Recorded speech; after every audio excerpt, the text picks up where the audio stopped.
okay, maybe not, but this guy is kind of like the Batmans of the supervillains, able to steal pretty much any identity that the Avengers had and use it against them.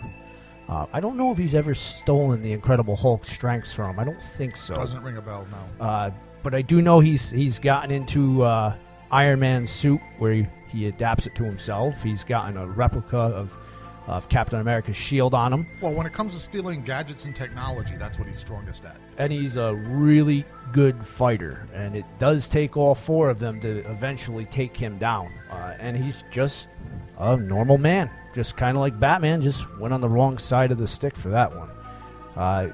Always a good story when he appears in something. Even better when he appears in with Hydra. And they're many villains because he is one of the Hydra's training scouts and one of the Red Skull's favorite go-to guys. Red Skull is, I think he's underrated as far as the villainous worlds go. What do you think? I think he's more, it's not so much that he's underrated. I think it's more that he's, it's a time period thing. Because, he's from the World War II era. And I think if you're more like me where, we like the ultra-high technology villains, I think it's just a matter of preference. If you like the old-school Golden Age comics, then you're a Red Skull fan. There's no question about it. I think the man's a genius. And some of the ideas he comes up with, like starting an anti-Avengers group, trying to get the villains together that have been getting their butts kicked by the Avengers. It's not a bad... No, I'm not saying there's any... I'm not saying anything bad about him. I'm just saying it just has that whole aura, if that's the right word, that whole aura of Nazis and which it's supposed to, but it's kind of like it's old to me. Right, but disrespect to the hideous creature, but it's a little old to me. No, he's got to keep living though. He's got to keep in the eyes of the young there because without Red Skull, we wouldn't have the Avengers. We need him there. All right. Well, yeah, but I mean, without Satan banging Eve, we wouldn't have, the Christian religion either. But well, let's not go there on ChucklesCrypt. My point is, sometimes we have to leave things in. Just because we have an origin of something doesn't mean we have to keep it. Yeah, well, let's not go there with the other stuff because I don't need to be clearing out my mailbox because it's a lot harder to get to the computer where I am. All right, well, let's stick with villains then. Yeah. Let's go. Just because Superman and Lex Luthor became enemies. Because Superman made Lex Luthor go bald and lose his hair. We don't. I'm saying we don't have to. I'm saying some things have been left behind for a reason. Right. So we need to modernize. We need to go forward. That's all I'm saying. A lot of the comics villains and heroes from the 30s, 40s, even 50s, they don't have the same impact they do today as they did then. They just don't.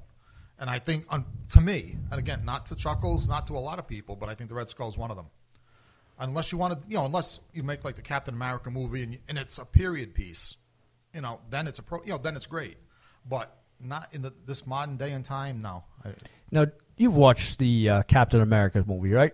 So yeah, both of them. Yeah. You watched basically Red Skull going down with what you perceive going down with Captain America, and they don't fish him out. Right. I'm under the impression he's still around. And that came up to me a lot at the end of Captain America's movie there where, was it the Scarlet Witch and Quicksilver was there. In the great tradition of comics, the villain is always still around. Yeah, he's still there. Everybody thinks he's gone, but he's not. He's incognito waiting to... No, I agree with you 100% there. No, he's still there, yes. Yeah.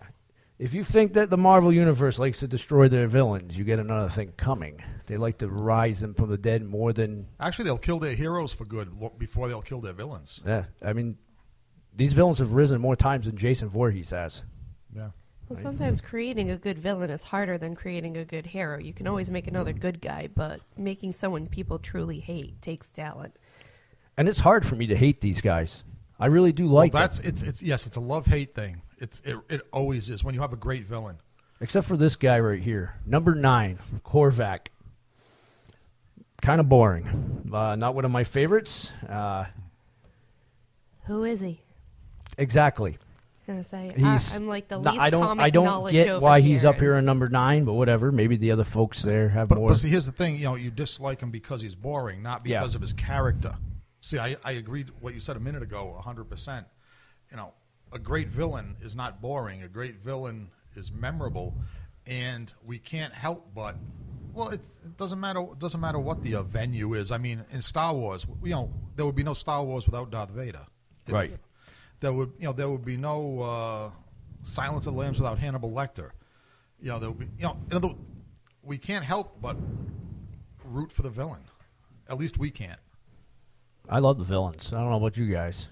I think everybody in this room. I mean, yeah, we do. I think we're all just biased. Maybe, twisted a little, biased. I mean, we use, it depends what, how courteous we want to be to ourselves, or deceptive to our audience. But you want to be deceptive to his audience? Let's be deceptive and go down and play some good guy music. That's very deceptive right there. Oh, we're going to do that. But it's not really good guy music. You guys know this group very well. Here on ChucklesCrypt, Rhode Island Free Radio, a little Black Sabbath's Iron Man.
There we go with the creepy X-Files music. I love that.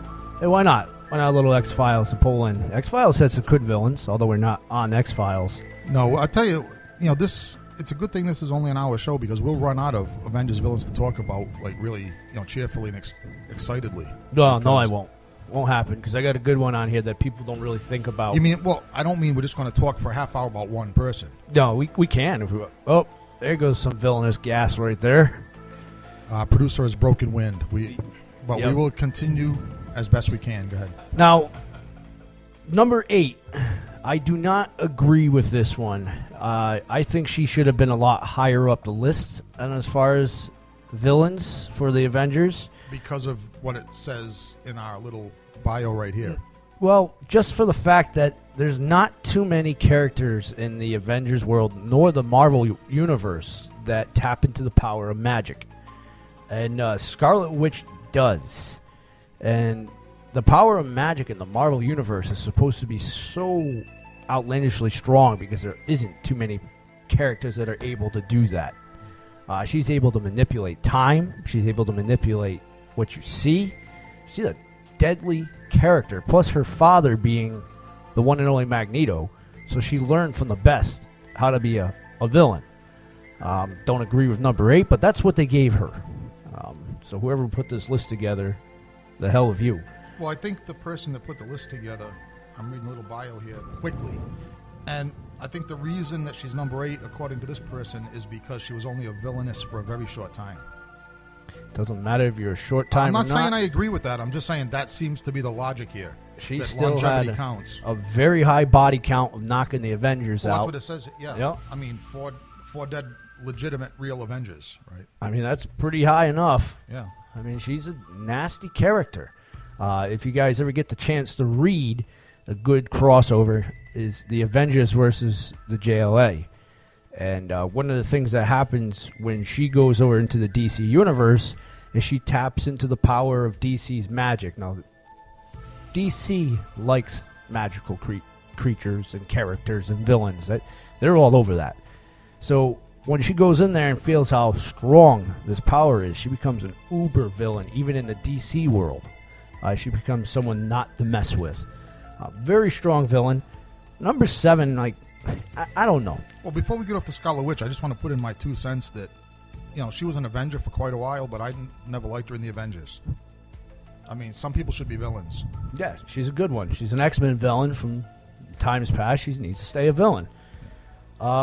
Number 7, not a fan of this one, only because the fact that I'm not a Spider-Man fan. Well, the fact that Norman Osborn, who is number 7, is not a Avengers villain. Yeah, and they put him in here because the roster is very thin. Right. They put him up there saying, yep, he appeared at one point in time and was fighting the Avengers, so he's an Avengers villain.